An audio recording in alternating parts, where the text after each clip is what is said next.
Alright, let's take a quick look at various pieces that are required in order to make a piggyback shelf combination. Now, your plans booklet has pretty much the various parts, and they're not a whole lot of difference between whether you're doing what I'm calling this alternative version, which I'm going to show you here today, or whether you're doing what's in the book. They're pretty close to the same parts like this. I mean, you need two pieces of plywood, there's like an inch difference between them. The dimensions are in your book. I don't think you're going to have any trouble figuring out how to come up with those. The other things you're going to need are the pieces that go lengthwise. And what I've done is I've come up with a different way of doing these particular pieces.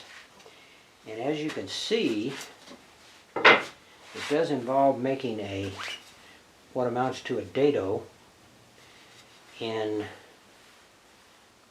the lengthwise pieces.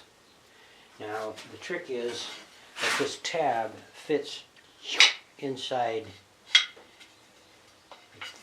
This tab will fit inside here, and you have holes that line up. We stick a dowel through there and it's going to lock everything in place, just why we do it that way. As far as the tab goes, first off I want to point out that you notice I actually used dowel pins drilled through this way to strengthen it. And the other tricky thing I do is I actually make these out of what amounts to plywood. Now, since I didn't have any plywood the right thickness, what I did is I took 3 small 1/8 inch pieces of plywood and glued them all together so that the grains were opposite. In other words, the grain on this one goes this way, but the middle one, the grain goes that way, and then on the other one, the grain goes this way again. So in other words, you put the grains counter to each other, and then you glue all those together. And I took it over to the belt sander and just kind of rounded it a little bit, put a bit of a chamfer on it. Now, you could try building something out of a solid piece of wood, but of course the problem you have with a solid piece of wood is that, is that it has a grain pattern to it, and it might very well chip and break along the grain pattern. You can probably mitigate that with like epoxy glue. Coat the whole thing with epoxy glue, and you might be able to get away with drilling holes in it, what have you. But this is actually works pretty well, and it really isn't that hard to do. So anyway, that's how we make these things. I do want to point out that whether you're talking about the one on top or the one on bottom, they both have holes. One of these is for the top and the other one's for the bottom. But they both have holes in the ends, and the way I do it is I actually drill the holes. Like, for example, this hole is basically 2 inches from here, and I drilled a hole on both ends so that it's not really a right or a left-handed part. It's just, it's the same at both ends. And I do the same on both of them. Now, 2 of these holes are not going to be used at all. They'll just be there and they won't be used, which doesn't hurt anything, and they're so small that nobody's really going to notice them anyway. So, okay, that's those parts. Now, when we're building the doors,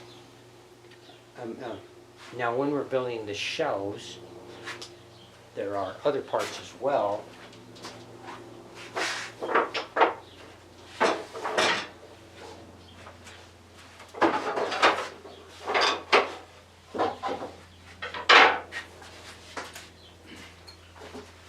So when we're building the shelves, now particularly this is the bottom shelf, and I know that because it has this weird looking part on it. We're going to need this weird looking part. We're going to need the two sides, which I just showed you, and then we're going to need one of these. Well, this part's pretty simple, not much to it. except to say that on the top shelf it's smaller. It's 5/8 by 5/8 in my case, instead of 5/8 by 7/8. But these are real straightforward parts. Just cut them right from the pan. This part, however, is kind of another ball game. And what you do, or at least the way I make this part, is I take a piece that's basically this width right here and cut, you know, basically dados on the end. This part right here I cut out on the table saw, which a lot of people are going to find weird, but I'll show you how I do that. Now once you have this part made though, you still need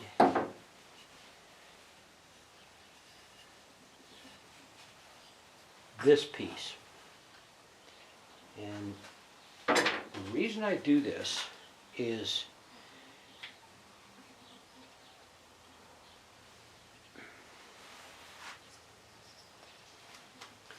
once you have this part made, you still need to glue, and that's what I do, is use glue and just glue it on and clamp it and let it dry, okay?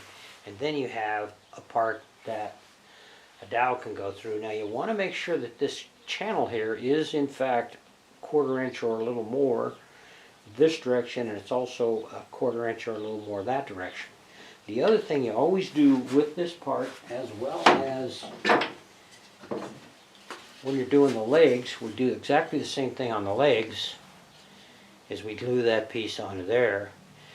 But one of the things you want to do is you glue it, clamp it, and then about 20 or 30 minutes later, make sure you run that dowel in and out of it quite a few times, and then wipe it off the rag and run it in and out again, because what's going to happen is this glue is going to ooze off into your channel here, and you definitely do not want it to dry that way. If it dries that way, then you're going to have a really hard time getting your dowel to run down it. Now, I have something that a fix for that, and that is really an oversized bit. This is a 64th over 1/4, so it's a clearance bit for a 1/4 inch dowel. And you know, the problem is that bit right there, I think it took me 2 to 3 months to get that bit.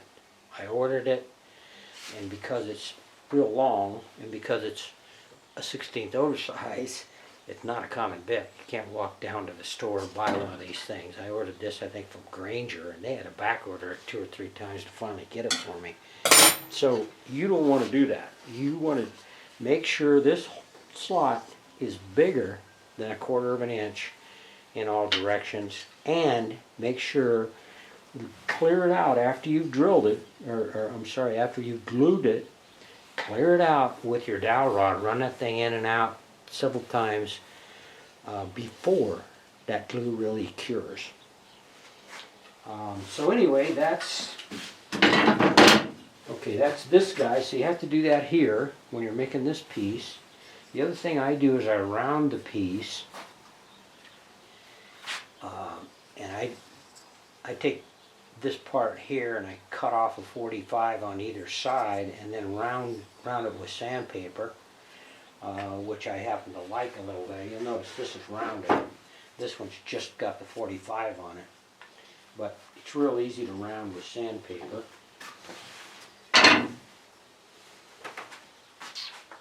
I'm taking everything here, and when I'm done talking about it, I'm putting it over there. When it's all over there, then I'm done, I think, this video. So this is a leg pair, and as you might imagine, it's basically got to be the width of this.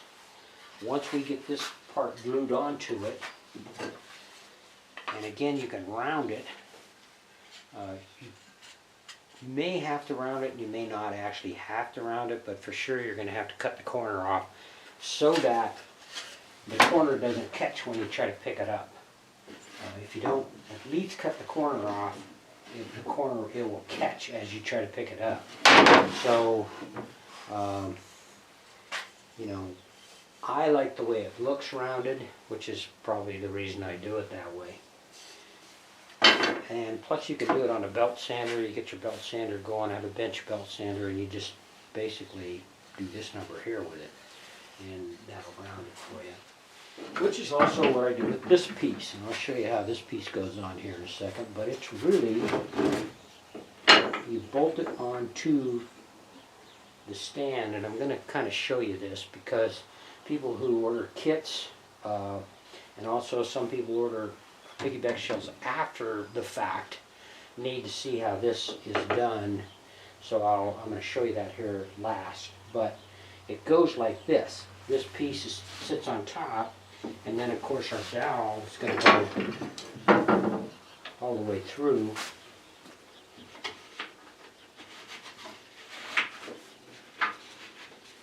Like that. And just imagine this is the stand. Now the key here is we want to make sure everything is centered real well.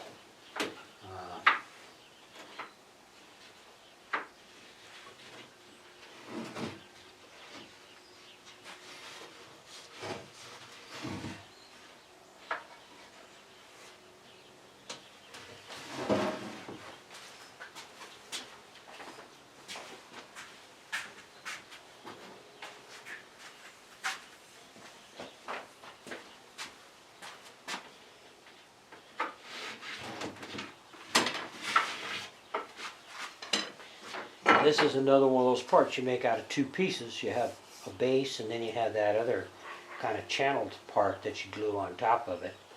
And when all is said and done, if you like, you can round it, but you probably don't have to. You can just cut the corners off, and will work too. You see what we're doing here is we're drilling holes, and we're recessing those holes down below where the dowel is going to slide in.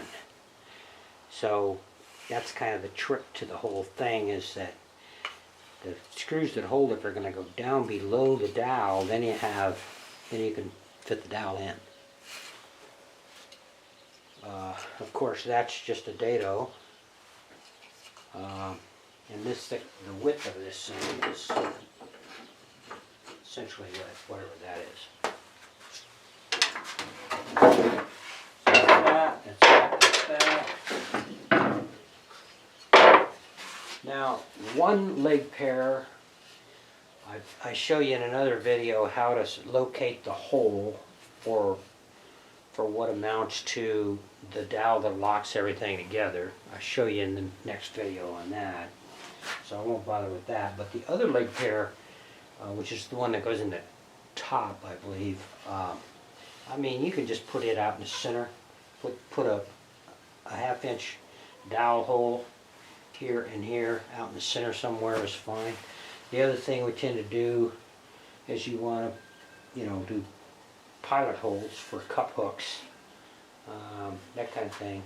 Now, to make these things fit, sometimes you have to sand the corners off of them. Occasionally they're a little bit too wide for those of you that are building your own.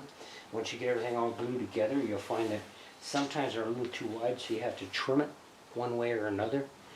Again, I trim it with my belt sander. This is real important though, and this is, I'm pretty sure the current set of plans does it this way, but some of the older sets didn't. This is just a half lap joint. Got a half lap here, and you have a half lap here. Pretty simple stuff. And really, that's a half lap joint as well. But it's strong. I mean, once you get this thing all glued together, I do put a couple of like 3/4 inch, or I guess I just use 5/8. I just put those brads in, but they just hold it in place while everything dries. Just want to make sure it's square when you glue it together. Make sure it's square. Okay, that's that. I told you about this piece. And by the way, there's another video called Swivel Support. And it shows you how I make these devices here. But again, it's a two-part device. It's this part and this part. And you glue this part on, and you have to make sure that your glue doesn't get in that channel, and that the channel is big enough for the dowel. That's real important. One more little thing I want to show you here about this part.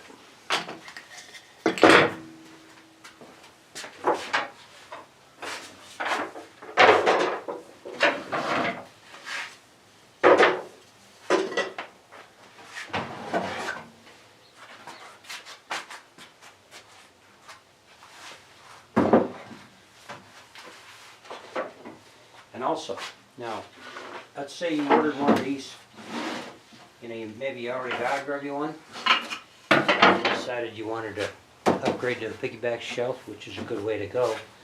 That does mean you have to put it on, you have to mount it. And here's how you'd mount it. You take this part, and put it right here. We're going to put this flush right across here. Now, the key here is there's a little bit of slack. This camera can see it okay, but you want to split the difference in the slack. So I have as much slack on this side as that side. That's the first thing you want to do. And then we want to split the difference in the slack here and here. And that means that this is going to be in the center.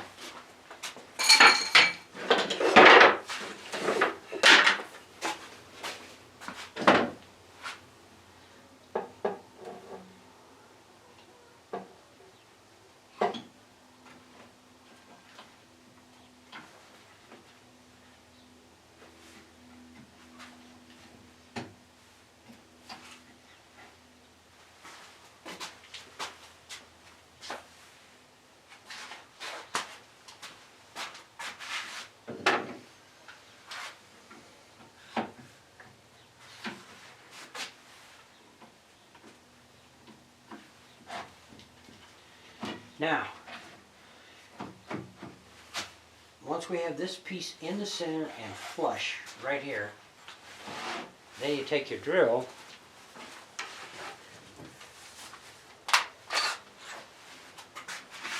and drill pilot holes .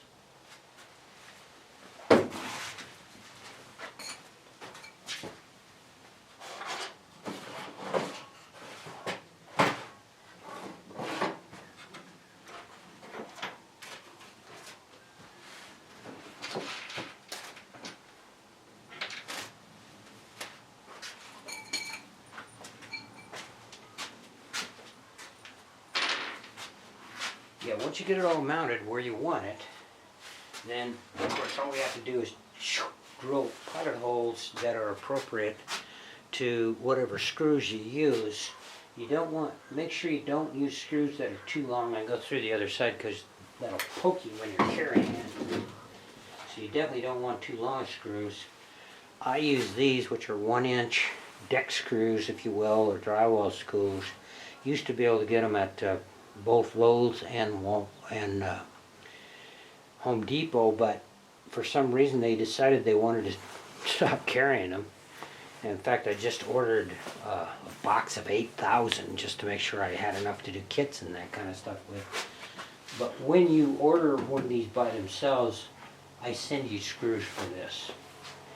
So, and this is what they'll be. So you use a pilot drill that would do that.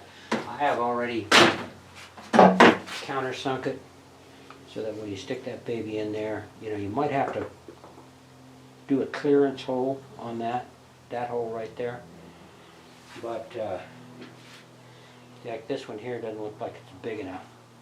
So that should be a clearance hole.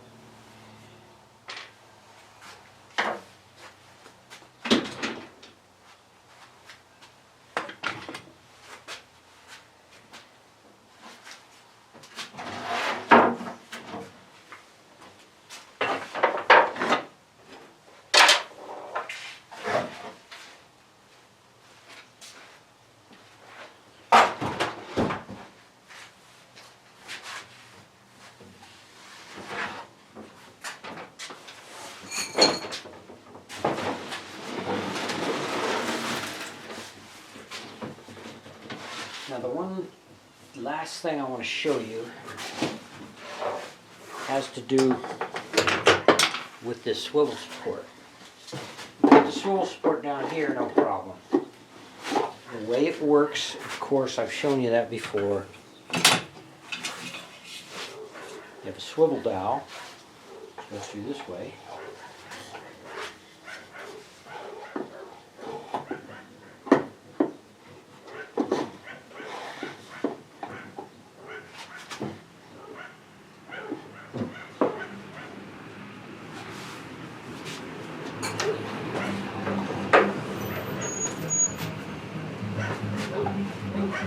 And you have a support dowel that goes through this way.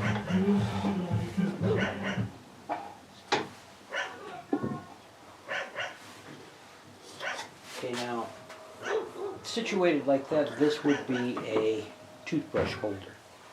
Now, when we use it for piggyback shells, we have to move it.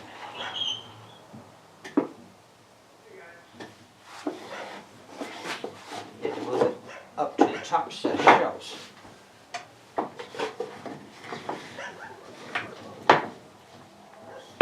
Oh, you doing a Playboy shoot?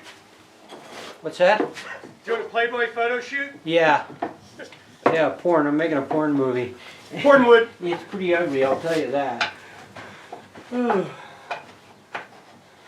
that's pretty cool. Oh, yeah, well, these cameras are both running. I'm trying to demonstrate something here. Let me finish this up, just take a second. Oh, I'm gonna go feed the horses carrots. Okay. Just want to say hi.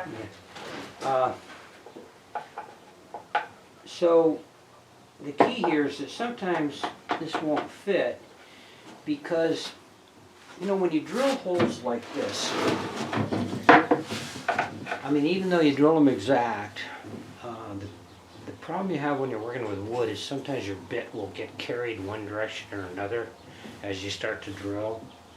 And so even though the dimension was right, you started it right, you know, the wood might try to take your hole one direction or another, which means that it's not exactly where it needs to be. And this is one of the big problems we have in woodworking anyway is, you know, you'll do everything exactly right and it still won't necessarily come out right because, well, it's just not a perfect world.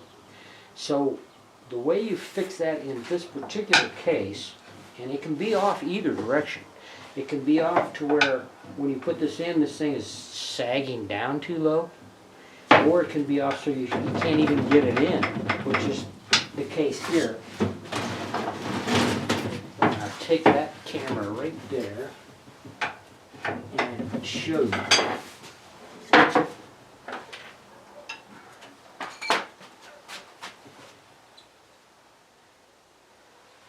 You see what happens is when we put that up, you see that's off quite a ways. Ooh, looks like my battery's about dead. So that's off quite a ways right there. So what you do is you take your pencil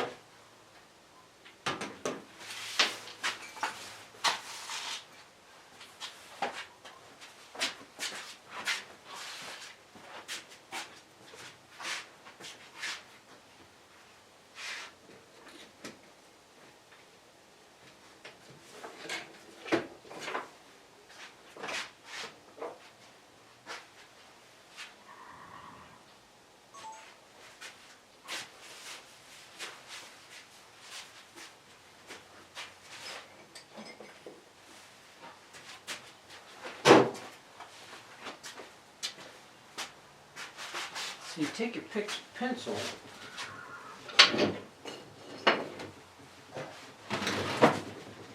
pull it up, and I'm going to mark right at the top of this hole where the top of that hole meets this piece.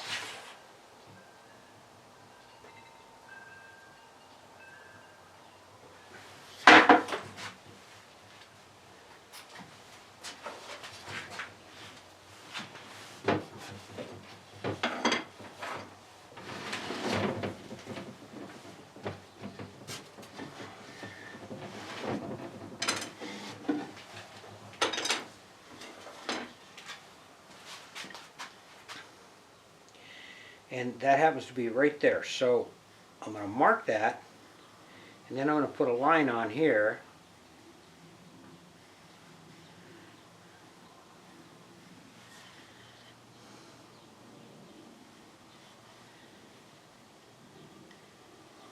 And in order to get rid of what really amounts to some amount of this, about that much, what I'll do is I'll just run the table saw blade up to where it's high enough where it meets the top of what you need to do, and then just take a saw kerf that goes that high. Then you take your sanding paper and sand both channels. In other words, you're making a groove right down through here so that it's compensating for the fact that it's not a perfect world and it didn't come out exactly the way we want it to. Now the other condition that you can have, though, is it hangs down too low, and this probably happens to me more than anything else these days.